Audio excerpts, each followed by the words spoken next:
If you find this, then I'm probably dead.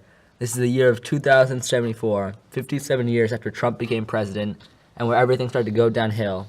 The current president is Theodore James Kushner. The world has gone through World War III. The war started shortly after Donald Trump's inauguration and included Iraq, US, China, and North Korea, Russia, and all the major world powers. The Treaty of Non-Proliferation of Nuclear Weapons was broken by the US first, and everyone followed. Now the world has fallen into an apocalyptic situation. Hello viewers, we are with Vladimir Putin of Russia. Putin, what do you think on the new president of the United States of America, Donald Trump? Well, I think that it was very clear that who was going to become the president. I mean, like, we intervened and everything. I mean, like, seriously, she had no chance of winning. And yeah, I did not greatly admire him. I respect him because he's a very smart individual and has a very businessman mind. He knows what to do and when to do it and how to do it, and he never gives up. See, that is how you need to run a country. That's all I have to say, and I appreciate Donald Trump. At the time, I was a Trump supporter.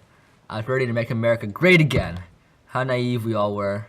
I just wanted to change and to go back to what we used to have as a country. During the 2016 election, no one knew about his nuclear plans. No one realized that he hated females. All the media knew was that he was going to create jobs and that his economic plans were better than Hillary's. I was even hopeful that he would get rid of Obamacare. Myself, being insured under the Affordable Care Act, I knew I would not be affected by the purging of the dreaded Obamacare.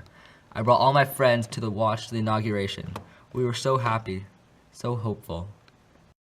What a great honor to be able to introduce for the first time ever anywhere the 45th Let's go. President of the United States of America. What's up, man? I'm here. Hey, man. What's up, man? Go. This looks great. Thank you. Alright. Let's go. Oh, it's starting right now, right? Yeah, it's about to Yeah. speak. Oh, it's going to make America so much better. Mm-hmm. Get rid of Obamacare, keep the Affordable Care Act. Yes. Awesome. Yeah. Yeah. Then there's All also Mexicans. immigrants and like Yeah, and that wall's going to build a lot. Yeah, the wall. Yeah. It's Yeah. great. It's great. Alright, here we go. Yeah. President Bush, President Obama, fellow Americans, and people of the world, thank you. Woo! A year or so into the Trump presidency, he canceled the Iraq nuclear deal and broke the Non-Proliferation Pact. He said it was the worst deal in human history, even worse than Obamacare. He started to threaten Iraq, and in response to this, the Iraqi government threatened to nuke the U.S. Donald then declared war on Iraq and sent troops there. However, because no one wanted to be part of the war, the Trump presidency decided to draft soldiers. That day, I was drafted into the U.S. Army. If not for the war, most of the people on Earth still would be alive, and I would still believe in Donald Trump.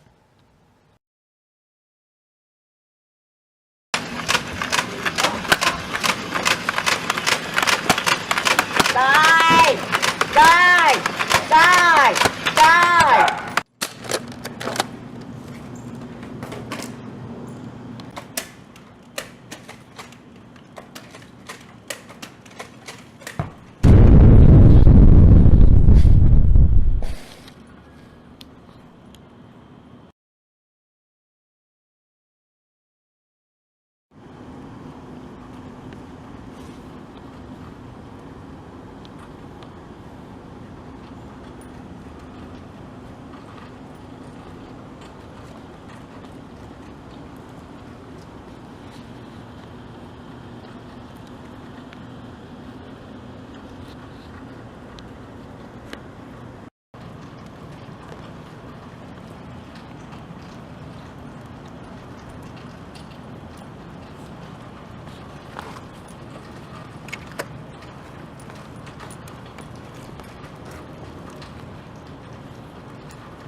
Breaking news. Donald Trump has sent foot soldiers into Iraq in order to capture ISIS soldiers without the Iraqi government's permission. The Iraqi government has declared war against the United States if they do not pull out their troops.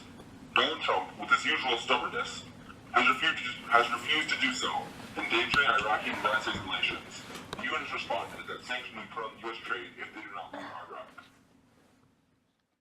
Hello, Donald Trump. I have a couple questions for you today. The first of which is, why did you send troops into Iraq? Well, that is to destroy ISIS. They have been a thorn to our side since the very beginning, since they were formed. I mean, like, they are causing attacks all over the world. I mean, like, they are a pest to everyone. They have to be eliminated, okay? We are like the pest control, and they are the pest. They must be exterminated. And why did you not ask Iraq's permission before you did this? It would take too long. And you know what? Obama has done the same thing to kill Bin Laden. So I'm doing the same tactic as well, except for this will be much longer. Hello, President Bassoon. I have a couple questions for you today. The first is, how do you think Donald Trump is going to affect the nuclear relations internationally? Well, I know that Donald J. Trump has agreed with us to withdraw from the Iraq nuclear deal, which is very good for us considering that we can now stop secretly making nuclear bombs and start making them openly in the public. So, since we're going to be making nuclear bombs, more countries will be afraid and then making more nuclear bombs, and then eventually when they go off, and then they whole shitload of nuclear bombs everywhere, yeah. After I got drafted in the war, I realized everything was about to fall apart. Due to drought, soldiers in the army were starving and dehydrated, but Donald refused to pull us out. I feel as though I am partially responsible for the current situation. If I had not voted for Trump, maybe we would not be in the same situation as we're in now. And then it happened. Oh no, Trump ordered for nuclear bombs to be dropped on Iraq, with half the soldiers still in Iraq. That's how it ended up where I am today. Stuck in a cave without a foot, and only a chocolate bar to survive. And what I now will die.